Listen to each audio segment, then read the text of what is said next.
Hi guys, and welcome back to my YouTube channel. It's me, Kim Kang here, and for today's videos we're gonna do the IELTS speaking tests, but not normal.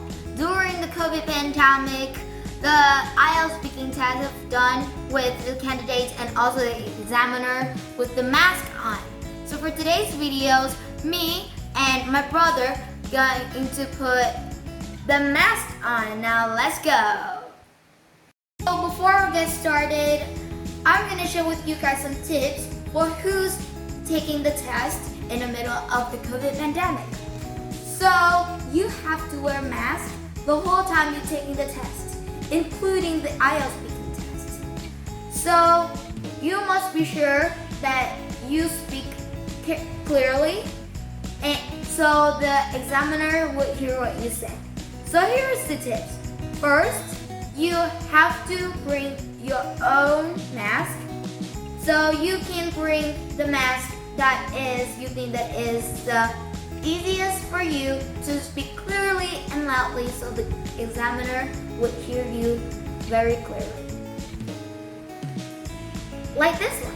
This is the mask that I think that is very suitable for me to take an IELTS test as well as my brother, because he's going to take the IELTS speaking test tomorrow. So this would be the perfect mask.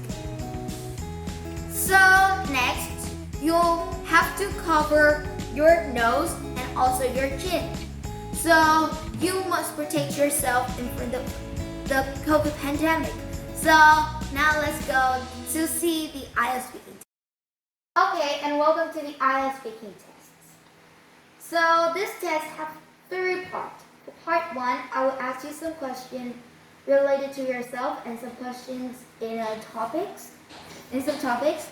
Part 2, I'm going to give you some cue cards, and part 3, I'm going to ask you more questions related to the part 2. Now let's start with part 1. So let's talk about the accommodation.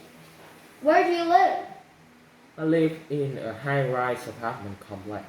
It has a lot of new facilities for you to do every day. Okay, so what do you like the most about where you live?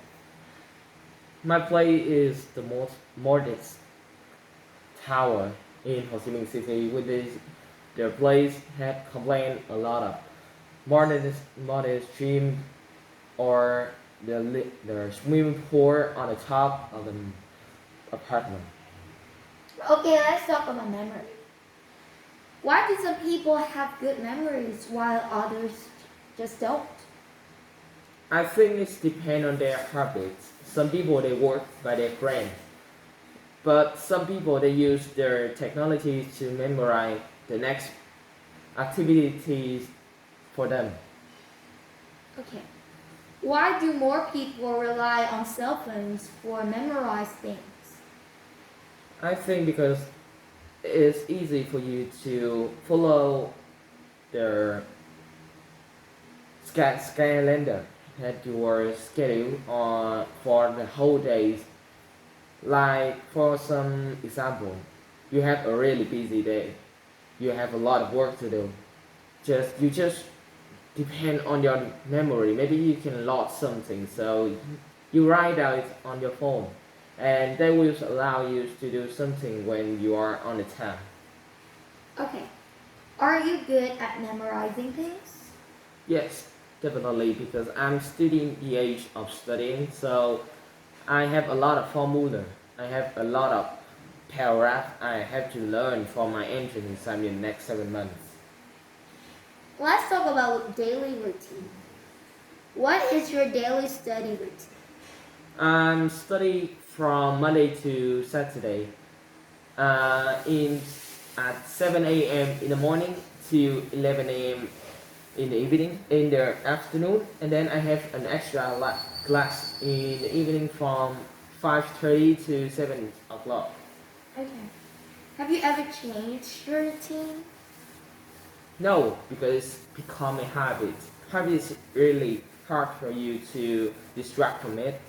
So I will never miss my routine. Okay, so do you think it is important to have a daily routine for your study? Yes, it's helped me to follow the day much more easier. I know what to do in the next day. I will focus on the activities that I have pledged in the last day. I will finish this in the next day. What part of your day do you like the best so far? Can you paraphrase the question? Okay, so what part of your day do you like the best so far? Absolutely the morning. My activity just include in the morning.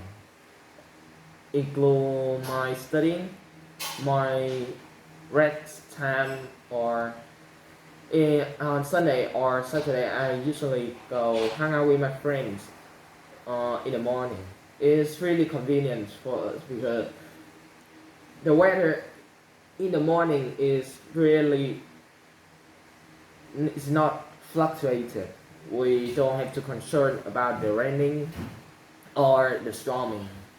It's always sunny in Ho Chi Minh City because we live in a tropical weather. Okay, that is the end of the part 1. Okay, 2.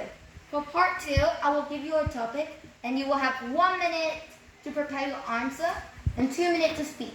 And I will tell you when to start and when to stop. So, here's your topic. And your 1 minute preparation starts now.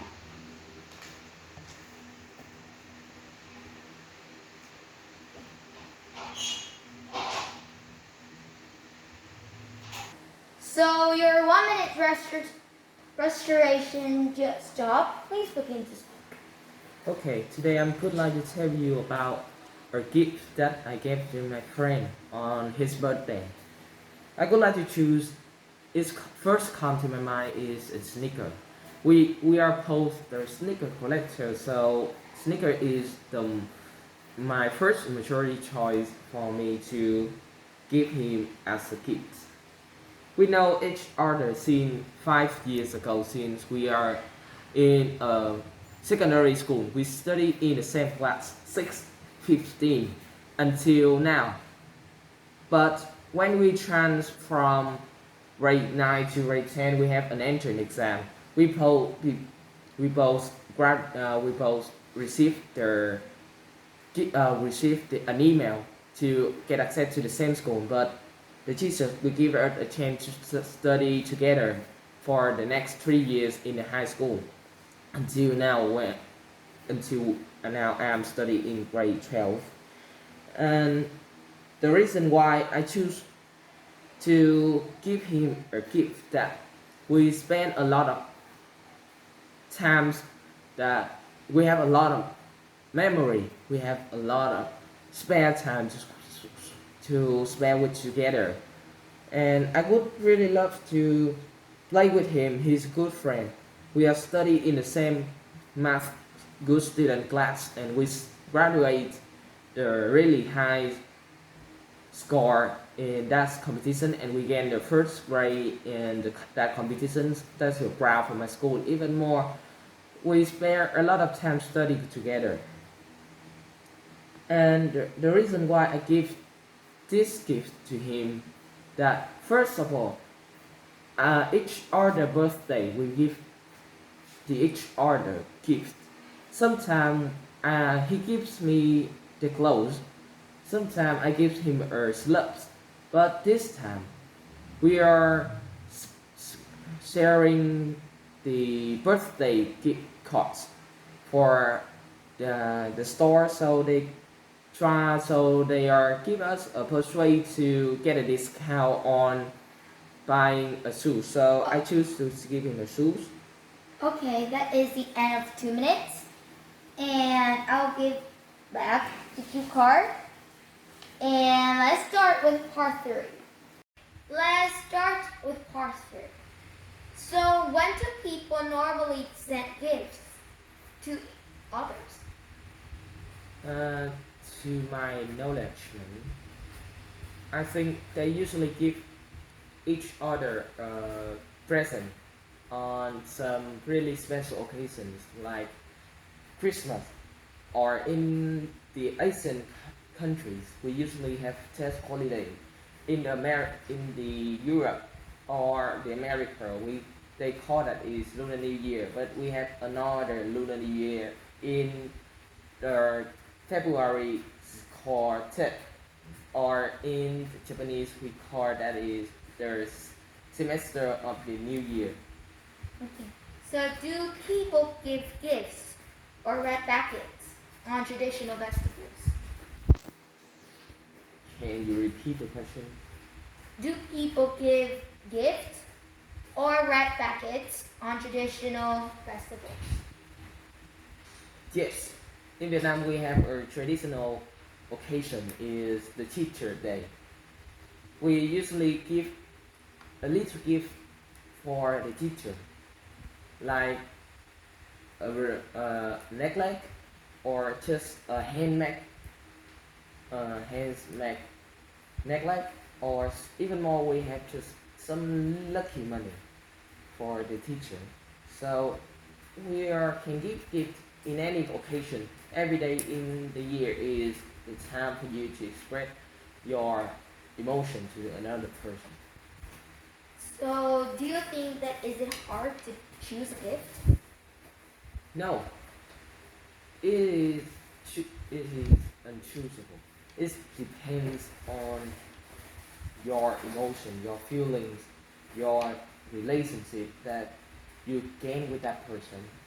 If you just play with another person just for a recent month or a recent week, you don't know what is hobby, what is his favorite. So we can choose the best. But to the best friend, we have played to for many years, so we can know really exactly each other need. So we can choose what he need in his birthday. Okay, that is concludes the whole IELTS speaking test. Thank you for taking this IELTS test. And here is the sum of the opinion of mine. So overall, all three parts, you do a really great job. But here is the thing.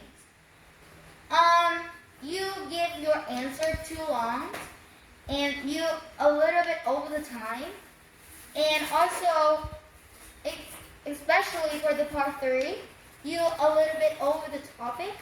You say something that is like not related to the topic at all, to the question at all, and also there's a questions that I don't think that you don't understand, but maybe that because I think that you maybe have like trouble to listen to the questions. So the question is, do people give gifts or red packets on traditional festivals? But you said that yes. It's not a yes or no question. It's just choose one. So yeah, overall you do pretty good. So goodbye.